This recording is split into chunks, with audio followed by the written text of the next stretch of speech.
in Saturday's election. Joining me this morning, Labor frontbencher Kelvin Thomson from Melbourne and Liberal Senator and frontbencher Simon Birmingham in Adelaide. Senator Birmingham, first to you. Hindmarsh, it's only a very small margin. They're held by Steve Georgianis, as I said.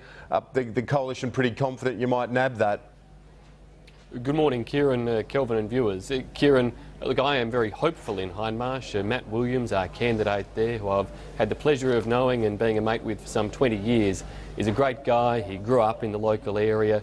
He still lives there. He's sending his kids to the local school. He's very much in touch, and what he tells me on the ground is that people in Hindmarsh are very worried about their job security. They're very worried about the cost of living, especially for older residents in Hindmarsh, and we think that there is a strong mood for strong and stable government in Hindmarsh, and I'm hopeful that that's what the people of Hindmarsh with Matt Williams will choose for on Saturday. Kelvin Thomson, Adelaide's not really the big problem for Labor at the moment. It's Queensland, and two polls out today suggesting that in the marginal seats where Labor really needs to be doing well, it's not doing as well as you need to be competitive on Saturday. Good morning, Kieran and Simon. I think, though, that while Tony Abbott is in Adelaide, he ought to be explaining to people in Adelaide what the impact of his plans to take away $1 billion in co-investment for the manufacturing industry, automotive manufacturing industry, will have on people in Adelaide, and his failure to commit to building the submarine program in Adelaide. South Australia has over 70,000 manufacturing jobs. Many of these jobs will be at risk if there is a Liberal government elected, given its lack of commitment to manufacturing. You're right to say that we're behind in Queensland. It's going to be tough for us. We've never thought or said different. Our challenge is to get people to realise that if they vote for Tony Abbott, they are buying something sight unseen. And don't take my word for it. I saw in the weekend Financial Review a key Liberal Party insider, and I quote from him, "The truth is no one knows what the coalition will do in government. Tony is going to win with a pretty blank cheque. In that sense, he's been very lucky. But there is a lot of apprehension about what he will do with that cheque."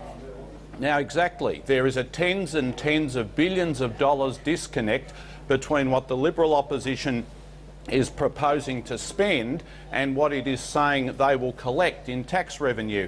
And until they come clean with how they propose to bridge that gap, they are treating Australian voters with disrespect and discourtesy. All right, let's bring in, let's go back to Senator Birmingham about that particular point that Kelvin Thomson made there, and Labor's commitment to assemble the 12 future submarines in Adelaide, to bring forward the construction of two replacement supply ships, replacement supply ships, Sirius and Success, to 2015-16 to avoid that gap in manufacturing in defence industry. They're both seen as important decisions, certainly the submarine one for Adelaide, your hometown.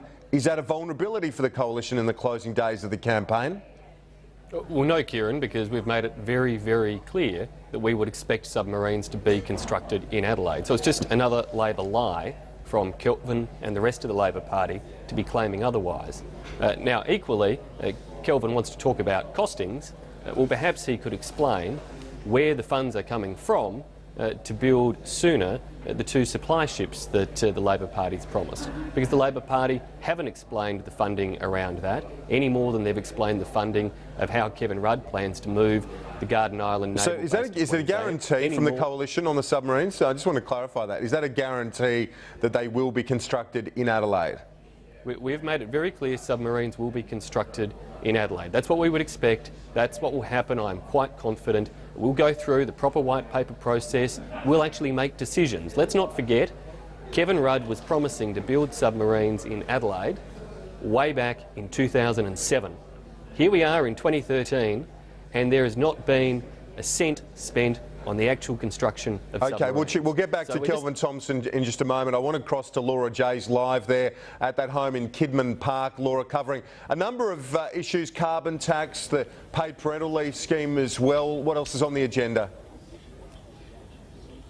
Yeah, this is always one of those anomalies of an election campaign where Tony Abbott appears to have a pretty private chat with what is posed as a pretty normal middle-income family. Only thing is there's about 10 cameras around and about 15 journalists watching on. So there was a talk there between the family and Tony Abbott, the schmushers here at Kidman Park in the seat of Hindmarsh about the cost of living, and it was very much continuing on with that theme that we heard from Tony Abbott yesterday. This will be a referendum on the carbon tax when he looks at the issues of this election. There were also discussions about the paid parental leave scheme, but interestingly, the mother here is a self-starter. She's a small business owner, so different circumstances when it comes to her replacement wage. But look, this is a last blitz, if you like, for Tony Abbott before we get to Saturday when the polls do open. There's 3 seats in play here in Adelaide. The seat of Hindmarsh is the Liberal Party's best chance. Now, this is just a meeting this morning here, as you can see behind me, still continuing to talk with that family. The cameras are a little further away now, but later on this morning at about 11:30, Kieran, he will be holding a media conference and answering questions along the lines of his speech yesterday, and also some of those key questions that we still need answered as we do get closer to election day. Costings, of course, is one of them. That's the big one, Laura. Thanks for that. And something that Laura mentioned there, Kelvin Thomson, that was discussed between Mr Abbott and that family at Kidman Park is something that he also spent a lot of time on yesterday at the press club. He's reminding everyone that if he does win on Saturday, in large part the carbon tax has been a factor, that he's got a mandate to change it. Now, this morning in the Financial Review, Mark Butler is quoted, the climate spokesman for Labor, saying that that you're not going to do that, that you wouldn't vote to scrap the carbon price. Would that be politically very risky if you've just lost an election on it? Well, if I get elected to the Parliament, Kieran, I've got a mandate to support the policies on which I was elected, and frankly, it would be disrespecting my voters if I did anything other than vote on the basis of the policies on which I have stood for office. I think the real giveaway yesterday was Tony Abbott saying that if the direct action plan money didn't achieve the carbon reduction target, that there would not be any more money forthcoming. In other words, revealing what we've known all along, that the coalition is not serious about achieving that carbon emissions reduction target. So for people who are concerned with action on climate change, they should not vote for the opposition. It is quite clear that their plan will not see carbon emissions going down. It will actually see carbon emissions rising. All right. Senator Birmingham, as Shadow Parliamentary Secretary for Environment, you monitor this issue very closely. You could be going to a double dissolution election within a year, by the sounds of things, by the sounds of what the Labor Party's position is. That is, of course, if you don't win a majority in the Senate outright.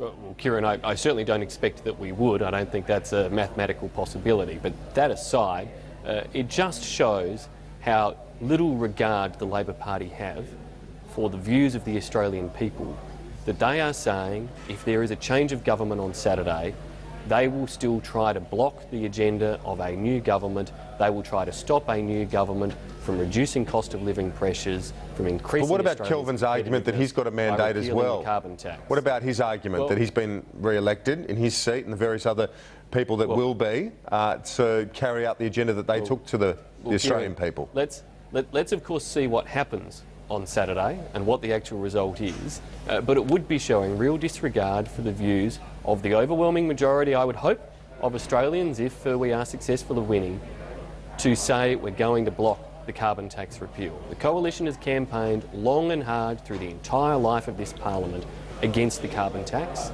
If there's a change of government on Saturday, it will be a very clear mandate for getting rid of the carbon tax, reducing cost of living pressures, increasing the competitiveness of Australian industry so that we can provide some security to jobs again. These are the things that we are campaigning on day in, day out. Now, I have no idea, in a sense, what the Labor Party is standing for at this election, because the message keeps changing, the leaders keep changing, the policies keep changing, the costings are never there. But we've been very consistent on this matter, and if there's a change, then there clearly is the will in the Australian public to see us get rid of the carbon tax. And I would hope that whatever might be left of the Labor Party caucus if there's a change of government on Saturday, that they will have a different view to that which Mark Butler has said today. We've got to take a quick break and we'll be right back on AM Agenda. Stay with us this Tuesday morning.